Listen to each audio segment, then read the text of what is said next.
நான் ஒரு ஏக்கர் கரும்பு போட்டுக்கிறேன். நான் வந்து ஒரு 50,000 மேலே செலவு பண்ணிக்கிறேன் ஒரு ஏக்கருக்கு.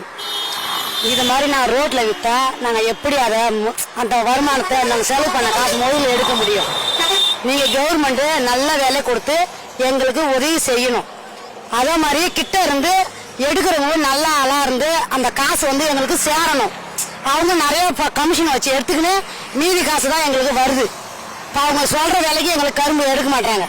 அவங்க கமிஷன் வச்சு எடுத்துக்கின்னு காசு எங்களுக்கு போதுமானாலும் எங்களுக்கு திட்டமா இவ்வளோதான் கொடுக்கணும்னு சொல்கிறேன். அவங்களும் முடிவு பண்ணிக்கின்னு மீதி எங்களுக்கு கொடுக்குறாங்க. நாங்கள் ரொம்ப கஷ்டப்படுறோம். இந்த ரோட்டில் அதை விற்று ஒன்று ஒன்றா பொறுக்குனா தான் விற்காத அளவுக்கு நீங்கள் தான் பார்த்து எங்களுக்கு முதலீடு எப்படி நான் நஷ்டம் இல்லாத எங்களுக்கு கொஞ்சம் லாபத்தை சம்பாரித்து எங்களுக்கு கொடுக்கணும். விவசாயம் ரொம்ப கஷ்டப்படுறோம். நாங்கள் கரும்பு போட்டுட்டு தென்பெண்ணை ஆற்று ஓட்டில் கஷ்டப்படுறோம். விழுப்புரத்து மாவட்டம் ஒரு குறைஞ்சது ஒரு 15 ஏக்கராக இருக்கும் கரும்பு போட்டுக்கிட்டு இந்த ஐட்டம் எடுக்கிறது. மூட்டை 1800 ரூபாய் 2000 ரூபாய் ஒரு மூட்டை.